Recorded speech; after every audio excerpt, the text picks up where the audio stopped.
Maureen Forrest here from the STEMinista Revolution. Today I want to talk about how to get started meditating. But before I do that, I want to talk about 8 common ways to finish the sentence, I can't meditate because. So let's dispel some of those myths first. I can't meditate because I have to be a Buddhist or a Hindu or deeply religious. No, not true. It can be a religious experience, but only if you want it to be. I can't meditate because it's woo-woo and weird. Well, what's so weird about sitting and breathing? Congressmen do it, NFL players do it, even Marines in the United States Marine Corps do it. So how weird can it be? Right? I can't meditate because I can't clear my mind. No worries. While you're sitting there, you'll experience the noisy chaos of a wound-up mind that's unwinding. Tons of thoughts, feelings, emotions are churning. Don't worry about how you feel during meditation. Notice how you feel afterwards and throughout the rest of the day. I can't meditate because I can't sit still. Well, that's okay too. Just sit comfortably. Fidget if you need to. I can't meditate because I get anxious. That's also normal. All that stuff that's coming up in your brain causes anxiety. So you learn some breathing practices to calm yourself, or you start meditation with exercise or yoga just to calm yourself down. I can't meditate because I hate sitting still. Well, that's fine. Then go for a walk, but make sure it's without your earphones or your smartphone. Or start with a session of yoga, or do some breathing exercise. Give yourself time to be a human being without always being a human doing. I can't meditate because I tried before and I hated it. Well, there is not just one kind of meditation. There is a whole menu out there. Look for the one that fits. There's mindfulness and transcendental, compassion, mantra, vipassana, yoga, insight, loving kindness, tai chi, and that's just a start. I can't do yoga because I don't have time. Think of all those minutes you waste every day on the internet or otherwise. You can definitely fit in 5 minutes here or there to give your life a boost. Gandhi is even quoted as saying, I'm so busy today that I'm going to meditate 2 hours instead of 1. So now, having said all of that, here are my top tips to get started on reaping the benefits of meditation. First question people ask, how long should I meditate?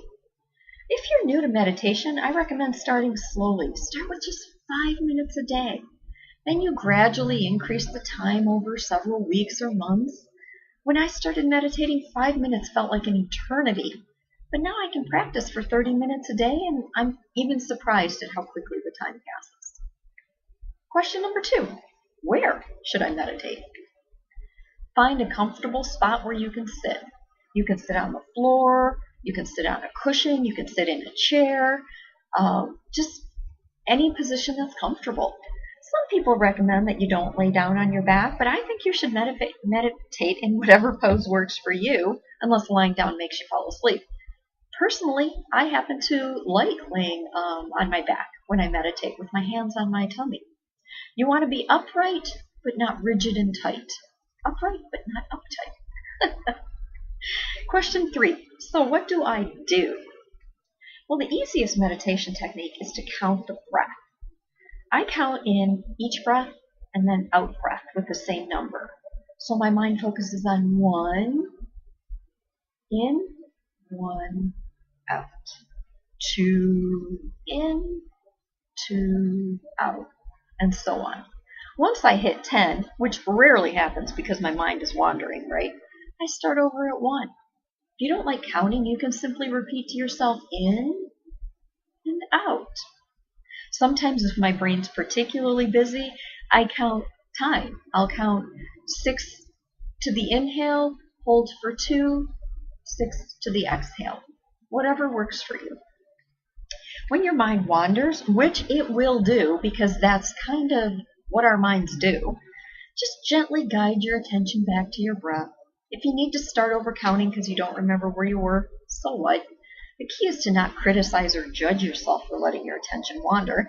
In fact, Noticing that your mind has wandered is kind of the whole point of meditation. You're becoming more aware of the actions of your mind.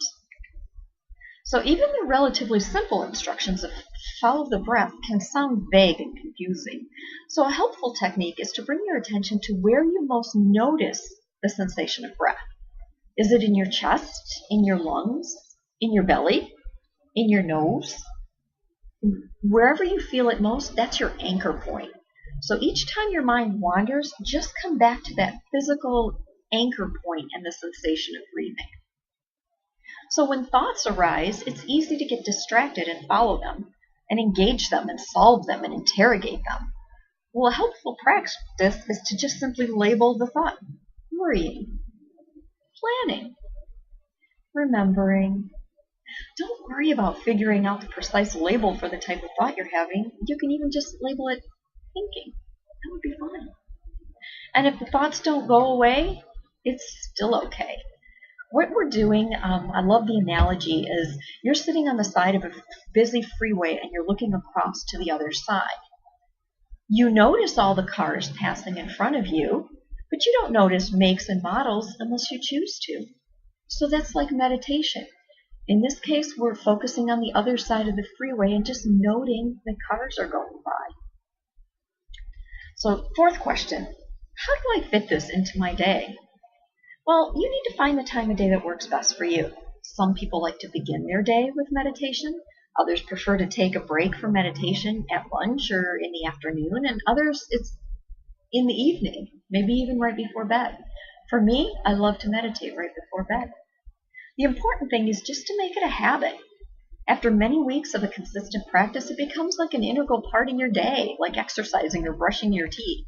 And forget about the advice that says you only need 21 days to make a habit. The latest research really says that it can take up to 66 days for something to become routine. It just depends on how deeply ingrained other things are. So changing your habit over a period of time actually creates a new neural network in your brain, and the practice will become part of your day. So that's the nuts and bolts of how to meditate, but we are going to hit some bumps along the way. So here's 3 very common ones. You're meditating, you're trying, but nothing's happening. Meditation is about the non-judgmental awareness. We need to not bring expectations into our practice. You may experience a moment of profound insight during a meditation session, or you might be really bored. You might feel restless and agitated, and you might feel calm and relaxed. Meditation is about embracing whatever is in the present moment.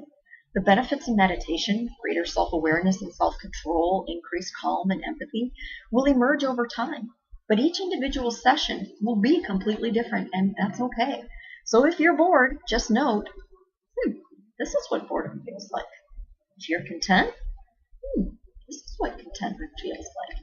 Acknowledge it and move on. So a second bump you might hit is my back hurts, my knee hurts, my ankles hurt. You know what? You need to sit more comfortably or lie more comfortably. Technically, there are no problems in meditation, but if you're experiencing physical pain, there are things you can do to make yourself more comfortable. Do it, by all means.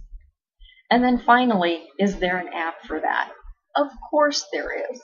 Many meditation apps have cool features such as bells that are great for recalling your attention back to your breath, customizable background noises, interactive features. My favorite is the Insight Meditation Timer. I use that all the time. They have lots of guided meditation. So when you feel your brain is just too busy to be calm, a guided meditation might be perfect for you. But it's a very easy and simple app to start using. And I smile every time I see their slogan, which is peace in our timer. And then another good app that I don't personally use it, but I hear a lot of people that do and really like it, is called Headspace. So that's my tips and tricks on how to get started meditating. If you haven't seen it yet, hop on over to CorrineForrest.com and check out my blog post on the science that backs up meditation's benefits.